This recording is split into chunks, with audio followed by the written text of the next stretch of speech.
Who said desire has an expiration date? It's strange how, after turning 50, so many women start to feel invisible, as if the world suddenly decides they're no longer desirable, that their days of pleasure are behind them. But what if I told you that's a complete lie? That desire doesn't die with age, it simply changes form. And you know, in that shift there can be more power, more connection, and more authenticity than ever before. The trouble is, hardly anyone talks about it. We've been taught to fear the silence, to accept the so-called dry spell as inevitable. But there's another story, one that more and more women are starting to tell, and one that you too can live for yourself. Menopause often comes with labels: dryness, disinterest, hormonal problems. But no one tells you it can also bring clarity. That it's a time when you finally stop performing to please others and start asking yourself what truly makes you feel alive. And yes, your body changes. Let's not deny it. But that doesn't mean it stops responding. It just needs different things now. More time, more tenderness, less mental noise. It's as if after years of rushing, you finally have permission to savor every moment. To rediscover yourself without filters, without pressure, and the most beautiful part, desire doesn't vanish, it simply becomes wiser. There's something deeply powerful about beginning to feel ownership of your body at this stage. You're no longer here to meet other people's expectations or to fake pleasure. What matters now is what you feel. And that, even if it doesn't seem like it, is revolutionary. Many women, for the first time in their lives, discover what it means to enjoy without guilt, to explore without fear, to speak up about what they want, how they want it, and when, because yes, you still have every right to a full, rich sex life after 50. And not just that, it can be more satisfying, more intimate, and more real than ever before. But silence remains a sneaky enemy. How many times have you held back out of shame, out of fear of sounding dramatic or inappropriate? How many times have you felt you couldn't tell anyone that desire is still there, just different, not less intense, just different, sometimes less physical, more emotional, deeper, and that is still desire. Because sexuality isn't just about skin, it's about connection, it's about feeling seen, embraced, heard. And often, what kills desire isn't a hormone drop. It's the absence of presence. That aching feeling of not being looked at, not being touched with intention. That's what truly cools the soul.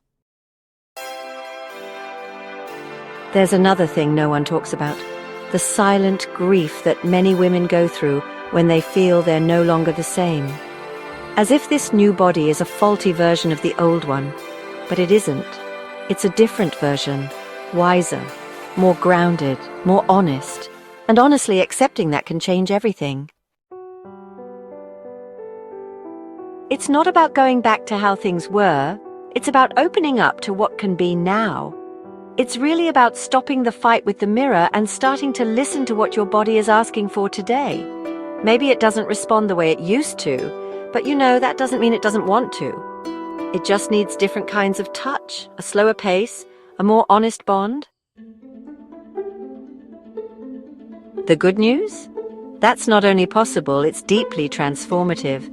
And honestly, many women who dare to go down that path discover that sex after 50 can have an entirely new flavor. Less acting, more presence, less script, more truth. And that's where a much fuller kind of sexuality begins. But to get there, you've got to dare to talk, to feel, to stop hiding behind the idea that that part of life is over, because it isn't over, it's yours. And as long as your heart's still beating, desire can still burn. Of course, to live it that way, we have to break down a few myths. Myths that say if there's no lubrication, there's no desire. If there's no spontaneity, there's no passion. If there's no youth, there's no attractiveness. And none of that is true. Lubrication can be worked on, passion can be built. And attractiveness? That's not about age, it's about energy, presence, the way you inhabit your body. There's something powerfully magnetic about a woman who knows herself, who listens to herself, who chooses herself, and that only grows with time. Before we continue, something important. In the description of this video, I've left a resource that could really help you through this stage. It's something several women are starting to use and are seeing real changes. If you're curious, have a look later. It might be just what you need. And there's something else we don't hear often enough. Intimacy doesn't have to begin in the bedroom. In fact, it often starts long before. In an honest conversation, in an everyday gesture, in that subtle way of looking at each other, holding hands, sharing silence without discomfort. That is desire too, but we live so trapped in the idea that passion must be explosive that we forget how powerful slow-burning connection can be. The kind built on trust, affection, and those little rituals that make you feel safe, seen, and valued. And when that's present, the body, well, it responds differently. Not because it's forced, but because it feels free. You're not broken, and you're not switched off. You're simply entering a new phase. A phase where pleasure doesn't disappear. It just becomes, a bit more selective, where your body starts asking you to listen, not to ignore it.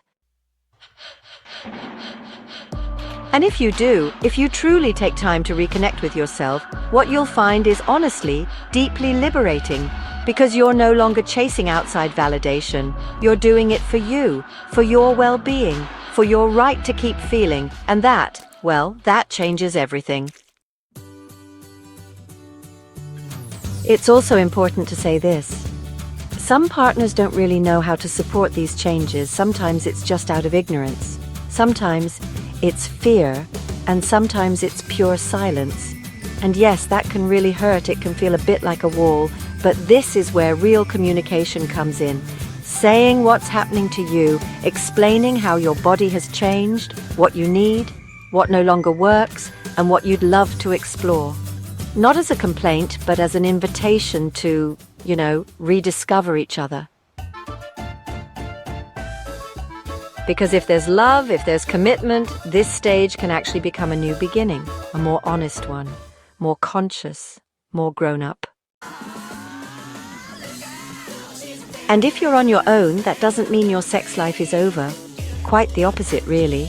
Many women find in solitude an opportunity to reconnect with themselves, to explore their bodies from a new place, without rushing, without expectations, without needing to please anyone but themselves.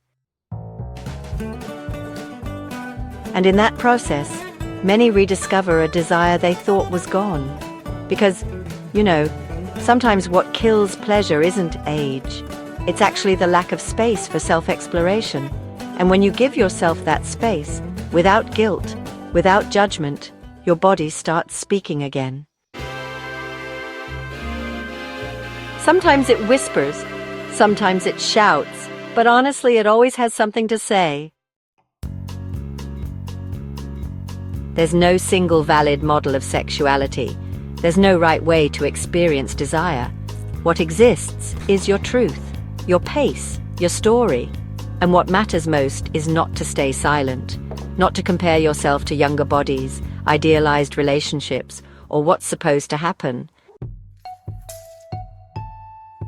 Because, everybody has its own language, and when you really learn to listen to it, what you find isn't decline, it's power, it's presence, it's beauty in its purest form. It's also key to understand that sometimes you need to seek help, because honestly, you don't have to do it all alone. There are sex therapists, specialized doctors, and women's groups going through the same thing who can support you. Asking for guidance is not a weakness. On the contrary, it's an act of self-love. And when you surround yourself with the right information and real support, everything changes. Because suddenly, you realize you're not alone. You're not strange.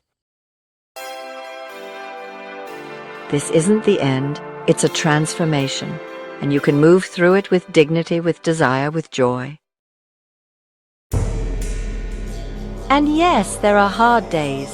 Days when it feels like everything has shut down, when your body doesn't respond, when the connection with your partner or with yourself feels distant. That's normal.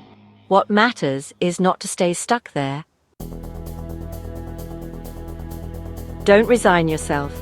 Don't buy into the idea that after 50 there's no room for eroticism, for playfulness, for sensuality, because there is. It just has a different texture now, a different rhythm, and often more depth. Desire after 50 isn't less. It's just, well, different. It's slower, more emotional, more honest. And even though the path is new, it's absolutely worth walking, because what you find on the other side isn't less pleasure. It's pleasure that's, well, more authentic, more yours, more free of expectations and, full of intention. And that, believe me, can be even more powerful than everything that came before. So if you've ever wondered, have I lost my desire? Maybe the real question is, what kind of desire am I ready to discover now? Because there is still so much to live, so much to feel, so much to enjoy, and it all begins with giving yourself permission. With stopping the backwards glance and starting to look inward. Because from there, desire returns. And when it does, it doesn't just light up your body, it lights up your whole life.